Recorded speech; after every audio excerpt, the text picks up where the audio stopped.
ನಮಸ್ತೆ ಸ್ನೇಹಿತರೆ, ಯೂಟ್ಯೂಬ್ ಚಾನಲ್ಗೆ ಸ್ವಾಗತ. ನಿನ್ನ ಜೊತೆ ನನ್ನ ಕತೆ ಧಾರಾವಾಹಿಯ ಇಂದಿನ ಸಂಚಿಕೆಯಲ್ಲಿ ಏನಾಗುತ್ತೆ ಅಂತ ನೋಡೋಣ. ಅದಕ್ಕಿಂತ ಮುಂಚೆ ನಮ್ಮ ಚಾನಲ್ಗೆ ಈಗಲೇ ಸಬ್ಸ್ಕ್ರೈಬ್ ಆಗಿ, ಹಾಗೆ ಈ ಸೀರಿಯಲ್ ನಿಮ್ಗೆ ಇಷ್ಟ ಇದ್ದರೆ ಒಂದು ಲೈಕ್ ಕೊಡಿ. ಇಲ್ಲಿ ಅಜಿತ್ ಅವರು, ಸತ್ಯಣ್ಣ, ಈ ರಾಣಾನ ಅರೆಸ್ಟ್ ಮಾಡೋ ವಿಷಯನ ಈ ನಿಮ್ಮ ಒಳ್ಳೆ ಫ್ರೆಂಡ್ ಸಾಕ್ಷಿಗೆ ಹೇಳಿದ್ದೀರಾ ಅಂತ ಹೇಳಿದಾಗ ಸತ್ಯ ಅವ್ರ ಮನಸ್ಸಲ್ಲೇ ಅಯ್ಯೋ ಹೇಳಿದ್ದೀನಿ ಅಂದರೆ ಅಜಿತ್ ಬೇಜಾರು ಮಾಡ್ಕೊತಾನೆ. ಆಮೇಲೆ ಸಾಕ್ಷಿನ ಇನ್ವೆಸ್ಟಿಗೇಷನ್ ಕರೀತಾನೆ. ಆಗ ಸಾಕ್ಷಿ ಬೇಜಾರು ಮಾಡ್ಕೊತಾಳೆ.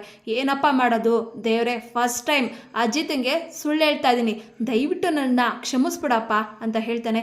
ಇಲ್ಲಪ್ಪ, ನಾನು ಯಾಕೆ ಈ ರಾಣಾ ಮತ್ತು ಸಾಕ್ಷಿನ ಅರೆಸ್ಟ್ ಮಾಡೋ ವಿಷಯ ಇವಳಿಗೆ ಹೇಳು, ಇಂಥ ಕಾಂಪ್ಲಿಕೇಟೆಡ್ ಕೇಸೆಲ್ಲ ಹೇಳಬಾರ್ದು ಅಂತ ನನಗೆ ಗೊತ್ತಿಲ್ವಾ ಅಂತ ಹೇಳಿದಾಗ ಅಜಿತ್ ಅವರು, ಓ ಹೌದಾ, ನಿಮ್ಮ ಫ್ರೆಂಡ್ ಸಾಕ್ಷಿ ಇದಾರಲ್ಲ, ಅವ್ರ ಬ್ಯಾಕ್ಗ್ರೌಂಡ್ ಏನು, ಅವ್ರ ಪರಿಚಯ ಆಗಿ ಎಷ್ಟು ದಿನ ಆಯಿತು ಅಂತ ಹೇಳಿದಾಗ ಸತ್ಯ ಅವರು, ಇವರು ಬ್ಯೂಟಿಷಿಯನ್ ಕೋರ್ಸನ್ನು ಮಾಡ್ತಾ ಇದ್ದಾರೆ, ಇವರಿಗೆ ತಂದೆ ಇಲ್ಲ ತಾಯಿ ಇದ್ದಾರೆ ಅಂತ ಹೇಳಿದಾಗ ಭೂಮಿ, ಸಾಹೇಬ್ರೆ, ಆ ಸಾಕ್ಷಿನೇ ಬೇರೆ ಈ ಸಾಕ್ಷಿನೇ ಬೇರೆ. ಆ ಸಾಕ್ಷಿಗೆ ತಂದೆ ಇದ್ದಾರೆ ರಾಣಾ, ಈ ಸಾಕ್ಷಿಗೆ ತಂದೆ ಇಲ್ಲ ತಾಯಿ ಇದ್ದಾರೆ ಅಂತ ಹೇಳಿ ಇಬ್ಬರು ಅಜಿತ್ ಮತ್ತು ಭೂಮಿ ಇಲ್ಲಿಂದ ಹೊರಡ್ತಾರೆ.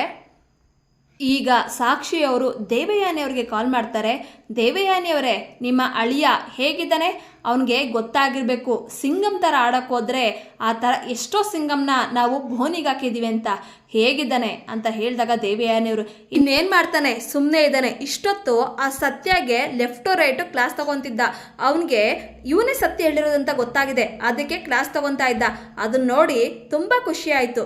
ಈ ಸತ್ಯ ಹನುಮಂತನ ಬಾಲ ಥರ ಅಜಿತ್ ಹಿಂದೆ ಮುಂದೆನೇ ಓಡಾಡ್ತಿದ್ದ, ಅಸ್ಸಾಲ್ದು ಅಂತ ಭೂಮಿಗೆ ಮನೇಲೂ ಸ್ವಂತ ಅಣ್ಣನ ಥರ ಕಾವಲು ಕೊಡ್ತಾ ಇದ್ದ. ಅಷ್ಟಕ್ಕೂ ಈ ಮೂರು ಜನದ ಫ್ರೆಂಡ್ಶಿಪ್ ಕಟ್ ಮಾಡಿದ್ವಲ್ಲ, ಅದೇ ಖುಷಿ, ಎಲ್ಲ ಕ್ರೆಡಿಟು ನಿನಗೆ ಕೊಡಬೇಕು ಅಂತ ಹೇಳಿದಾಗ ಸಾಕ್ಷಿಯವರು, ಮುಂದೆ ಈ ಅಂಕಲ್ ಸತ್ಯನ ಪಟಾಯಿಸೋ ಸೀನ್ ಇರೋದಿಲ್ಲ, ಯಾಕೆ ಹೇಳಿ, ಅಜಿತ್ ಇರೋದಿಲ್ವಲ್ಲ ಅಂತ ಹೇಳಿ ಕಾಲ್ ಕಟ್ ಮಾಡ್ತಾರೆ.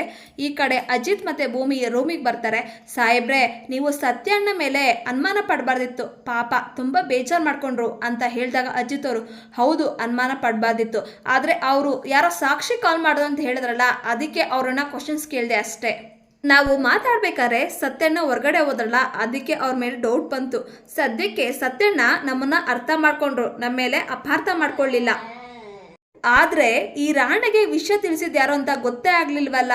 ಈ ವಿಷಯನ ನಮ್ಮಲ್ಲೇ ಯಾರೋ ಒಬ್ರು ತಿಳಿಸಿದ್ದಾರೆ, ಅದ್ಯಾರು ಅಂತ ಕಂಡಿಡ್ತೀನಿ. ಸರಿ ಆಯಿತು, ನಾನು ಸ್ಟೇಷನ್ಗೆ ಹೋಗಿ ಬರ್ತೀನಿ, ಹೆದರ್ಕೊಂಬೇಡ. ನಾನು ಟ್ರಾನ್ಸ್ಫರ್ ಆಗಿರೋದನ್ನು ಮರ್ತಿಲ್ಲ, ನನಗೆ ಬೇಕಾಗಿರೋ ಸ್ವಲ್ಪ ಐಟಮ್ಸಲ್ಲಿದೆ, ಅದನ್ನು ತೊಗೊಂಬರಕ್ಕೆ ಹೋಗ್ತೀನಿ ಅಂತ ಅಜಿತ್ ಅವರು ಮನೆಯಿಂದ ಹೊರಡ್ತಾರೆ. ಈ ಕಡೆ ಸತ್ಯ ಅವರು ಸಾಕ್ಷಿಗೆ ಕಾಲ್ ಮಾಡ್ತಾ ಇದ್ದಾರೆ. ಸಾಕ್ಷಿಯವರು ಬೇಕು ಅಂತಾನೆ ಪಿಕ್ ಮಾಡ್ತಾ ಇಲ್ಲ.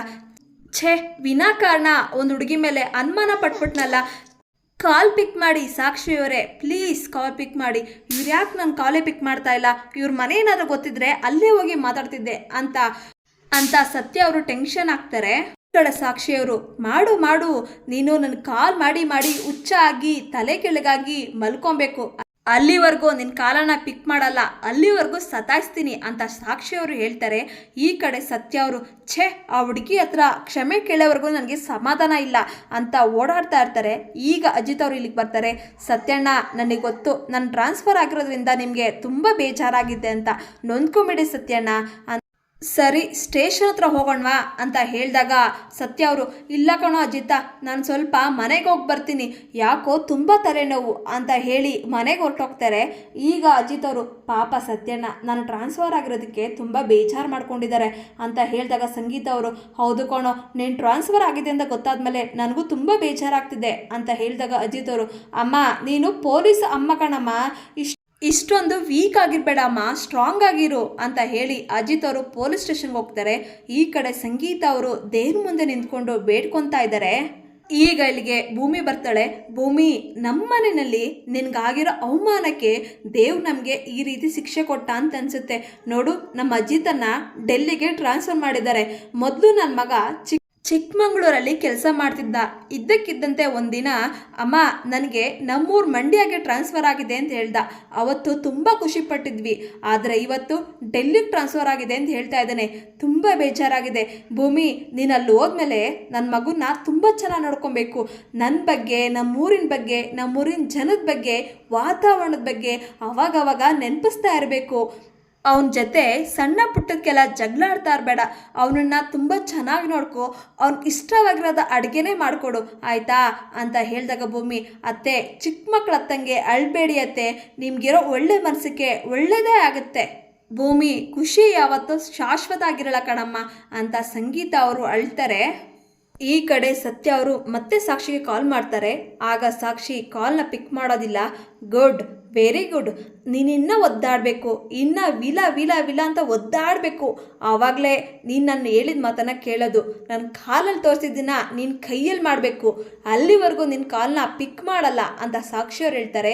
ಈಗ ಸತ್ಯ ಅವರು, ಛೇ ಏನು ಮಾಡೋದು, ಎಷ್ಟು ಕಾಲ್ ಮಾಡಿದ್ರು ಕಾಲೇ ಪಿಕ್ ಮಾಡ್ತಾ ಅಲ್ವಲ್ಲ, ವಾಯ್ಸ್ ನೋಟ್ ಕಳಿಸ್ತೀನಿ.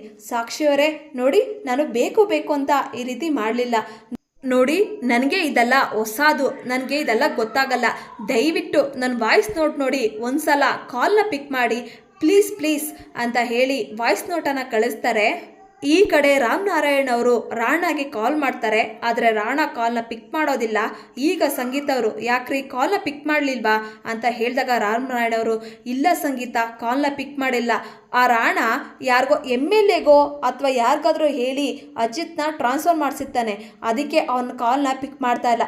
ಸರಿ ಬಿಡು, ನಾನು ನಾಳೆ ರಾಣಾ ಮನೆಗೆ ಹೋಗಿ ಬರ್ತೀನಿ ಅಂತ ಹೇಳ್ತಾರೆ. ಈಗ ಸಂಗೀತ ಅವ್ರಿಗೆ ಶ್ರವಣ್ ಅವರು ಕಾಲ್ ಮಾಡ್ತಾರೆ. ಅಕ್ಕ, ಬೆಳಗ್ಗೆಯಿಂದ 2 ಸಲ ಕಾಲ್ ಮಾಡಿದ್ದೀನಿ, ಯಾಕಕ್ಕ ಪಿಕ್ ಮಾಡಲಿಲ್ಲ?